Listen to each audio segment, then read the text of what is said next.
అందరికైతే నమస్తే. ఇవాళ అయితే ఒక బాధాకరమైన విషయం అయితే చెప్తానుల్లా. ఎందుకంటే బాధ అవ్వచ్చు, అటెనక యాది చేసుకున్నందుకు సంతోషం కూడా ఉంటది. మనకు తెలంగాణ ఉద్యమ కళాకారుడు గద్దర్ తాత అందరికీ ఎరికే. గద్దర్ అన్న పేరు వింటే చాలు చిన్న పిల్లోడైనా సరే లేచి జై తెలంగాణ అని పలికిన మాటలు అన్ని ఆదికొస్తాయి. గద్దర్ తాత ఇవాళ లేకపోవచ్చు, కానీ కాంగ్రెస్ ప్రభుత్వంలో గద్దర్కి గుర్తింపు ఏ విధంగా వచ్చింది ఏంటి అనేది అందరికీ తెలిసిందే. కానీ ఆయన పాట ఒక తూట, ఆ తూటాలని కూడా గుండెల్లో ఉంచుకొని మరీ పోరాటం చేసిన గద్దర్ తాతని నిజంగా నాకైతే ఎప్పటికీ మదిలో ఉంటాడు. ఆయనని ఎప్పుడు తలుసుకుందాము. తెలంగాణ ఉద్యమంలో కాలికి గజ్జె కట్టి గోసి గొంగడేసి పాట పాడి ఆంధ్రులను తరిమి కొట్టిన ఘనత గద్దర్ తాతది. నిజంగా ఇవాళ గద్దర్ తాత యాదికి వస్తుంటే కన్నీళ్ళు ఆగవు. ఆయన పాట అమ్మ తెలంగాణమ్మ నిజంగా కడుపు నింపింది ప్రతి ఆడబిడ్డకి, ప్రతి ఆకలితో ఉన్న ప్రతి ఒక్కరి కడుపు నింపింది ఆయన పాట.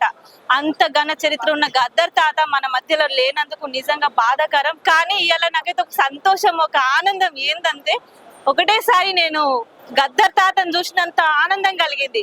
గదే గడ చూడురి కనిపిస్తుండే ఒక తాత. నిజంగా తాత వచ్చిండా మన దగ్గరికి, కాంగ్రెస్ ప్రభుత్వాన్ని గెలిపించడానికి వచ్చిండా. నాడు కాంగ్రెస్ సోనియమ్మ మీద ఎన్నో పాటలు పాడిన గద్దర్ తాత మన మధ్యలో లేడు. కానీ ఇలా తాతని వచ్చినంత ఆనందం అనిపిస్తుంది తాతను చూస్తుంటే. నిజంగా తాత నమస్తే. దండం. నిజంగా ఇలా మీరు గెటప్ వేయడం మస్తు సంతోషం అనిపిస్తుంది. కాంగ్రెస్ పార్టీని నిజంగా గెలిపించడానికి వచ్చిరా ఏంటి అసలు అంటే మిమ్మల్ని చూడంగానే తాత యాదికి వచ్చిండు. మరి ఇదే కాంగ్రెస్ ప్రభుత్వం గద్దర్ అవార్డులను కూడా ఇవ్వడం జరిగింది. మరి ఏ ఉద్దేశంతో మరి ఇట్లా రావడం జరిగింది? అమ్మా మంచి ప్రశ్న వేశారు, నాకు చాలా సంతోషం. 1969 నుంచి నేను స్టూడెంట్గా ఉన్నప్పుడు అన్న గద్దర్ అన్న అప్పటి నుంచి నా ఫ్యాను. అది కటిక పల్లెటూరు. ఆ రోజుల్లోనే మేము ఆంధ్ర గో బ్యాక్ అని, ఆ రోజుల్లోనే ఆంధ్ర మీద తిరగబడ్డాం. ఆ రోజుల్లోనే కేసర్ అనంతరామరెడ్డి గారు అని కాంగ్రెస్ గవర్నమెంట్లో ఉన్నప్పుడే ఆయన చైర్మన్గా పనిచేశారు. అప్పట్లో నేను స్టూడెంట్. ఆ తర్వాత గద్దర్ అన్నది క్రమక్రమంగా వారి యొక్క ఆశయాలని, వారి యొక్క పాటల్ని అన్ని మన్నం చేసుకుంటూ నడుపుకుంటూ వచ్చాము. గద్దర్ కలిసినాం. గద్దర్ కలవటమే కాదమ్మా, దండకారణ్య సినిమా లాస్ట్ లో సారు తోటి నేను డబ్బు బృందం నాది, సారు పొద్దు తిరుగుడు పువ్వు పాటకి డబ్బు బృందం నాదే. వారితో ఆ సినిమా చేయడం నాకు ఎంతో ఆనందంగా ఉంది. ఎందుకంటే చివరి రోజుల్లో లాస్ట్ సినిమా సార్ది. ఆ సినిమాలో నాకు చేయటం చాలా పూర్వజన్మ సుకృతం అనుకుంటా. గద్దర్ తాత విగ్రహం పెట్టిరు, గద్దర్ తాత అవార్డులు ఇచ్చి కాంగ్రెస్ ప్రభుత్వం నిజంగా ఆయన చరిత్రను గుర్తించి మరి ఎన్నటికీ ఆయన ఘనత మర్చిపోకుండా మరి యాదికి పెట్టుకుంది కాంగ్రెస్ ప్రభుత్వం. మరి కాంగ్రెస్ ప్రభుత్వంలో మరి నాడు ఒక తగ్గ పోరైతుంది బై ఎలక్షన్లు. మరి ఏ విధంగా ఉంటాయి, ఎట్లా, మరి ఎవరు గెలుస్తారు?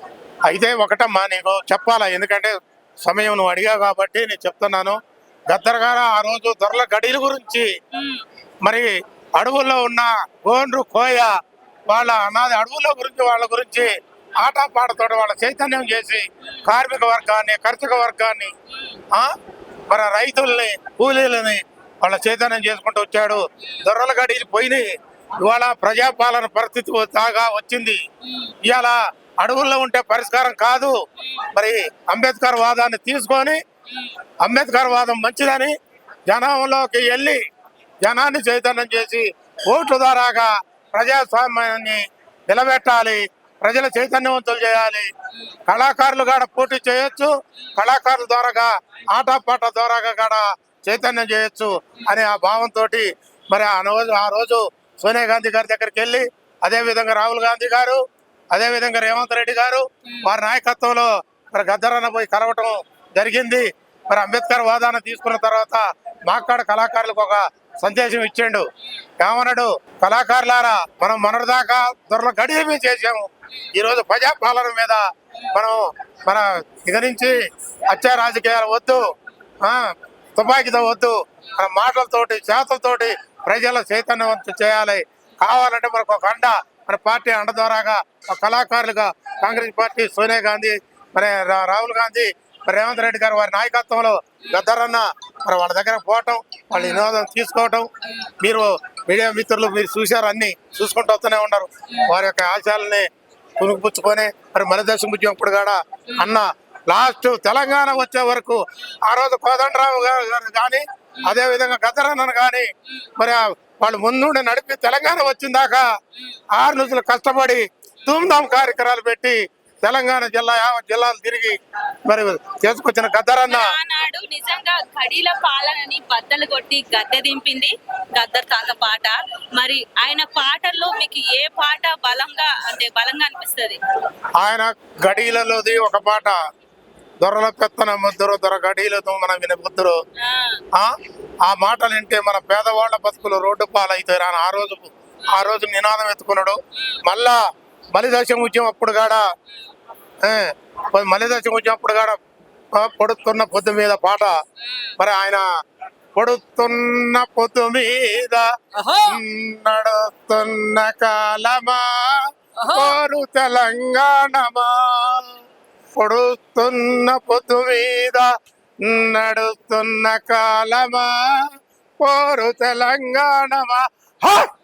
ఆ రకంగా మన పొద్దు తిరుగుడు పాటతోటి మరి తెలంగాణ యావత్ తెలంగాణ మరి అందరు కాడ ఆంధ్ర వలసవాదులు కాడ గడగడ పాలకులు కాడ ఆ దెబ్బతోటి పైకి వెళ్ళిపోయారు. వాళ్ళ దారిన వెళ్ళిపోయారు. మన తెలంగాణ సాధించుకోవడం కోసం ఇదే కేసీఆర్ కుటుంబాన్ని ఫ్యామిలీ అని సోనియా గాంధీ దగ్గర తీసుకుపోయి కాంగ్రెస్ లో కలుపుతా అని చెప్పి మాయ మాటలు చెప్పి పక్కమ్మడి దొర్రి తీసుకుపోయి మళ్ళా దళితుల ముఖ్యమంత్రి చేస్తున్నాడు, 3 ఎకరాలు ఇస్తున్నాడు, మోసం చేసిండు. అదే విధంగా దళిత బంధాన్ని చెప్పి దళితుల్ని ఇంకా దళితులు చేసిండు.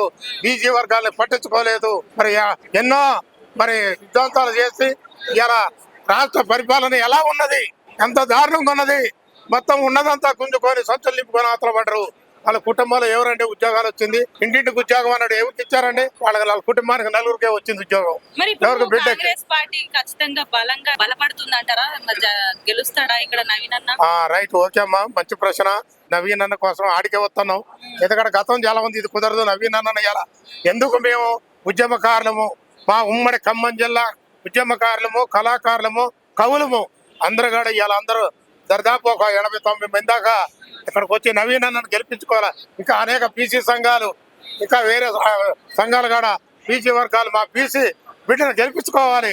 42% సంపాదించుకోవాలంటే బీసీ బిడ్డను మనం గెలిపించుకోవాలనే ఉద్దేశంతో ప్రతి ఒక్కరు కూడా చైతన్యం అయ్యి వాళ్ళ బంధువులు వాళ్ళ రిలేషన్లకు కూడా ఫోన్లు చేసి చెప్తున్నారు మన బీసీ బిడ్డను గెలిపించుకుందాం.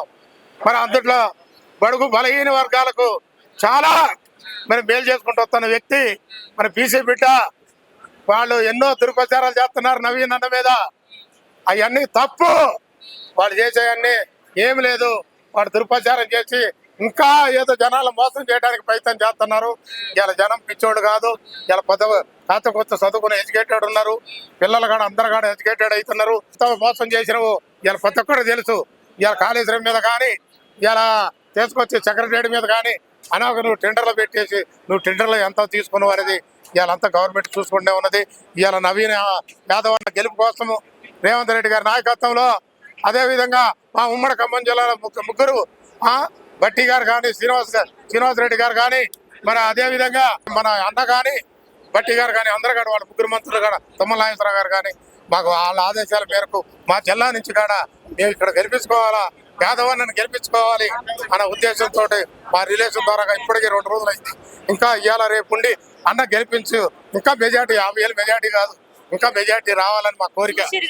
నిజంగా అంటే ఒక యాదవ బిడ్డ బీసీ బిడ్డకు వచ్చినందుకు ఎంతో గర్వంగా ఉంది అని చెప్పేసి కాంగ్రెస్ ప్రభుత్వాన్ని అంచెలంచెలుగా అభివృద్ధి దశలు నడిపించిన గద్దర్ తాతను యాది చేసుకుంటూ మరి ఇలా మరి కదిలొచ్చిండు. మరి తాత నిజంగా నవీనన్న గెలుపు కోరి నవీనన్న గెలుపు ఖచ్చితంగా చేసుకొని మరి గద్దర్ తాతకు కూడా ఆత్మకు శాంతి చేకూర్చేలా విధంగా నిజంగా ఈ రోజు ఈ తాత రావడం జరిగింది. మంచి అనిపిస్తుంది. తాత నంబర్ 1 వచ్చిన తయారైతే, కానీ గద్దర్ తాతనైతే యాదికేసిండు. మొత్తంలో అలనాటి ఉద్యమకారుడు మళ్ళా దిగొచ్చిన సంబరంగా ఉంది.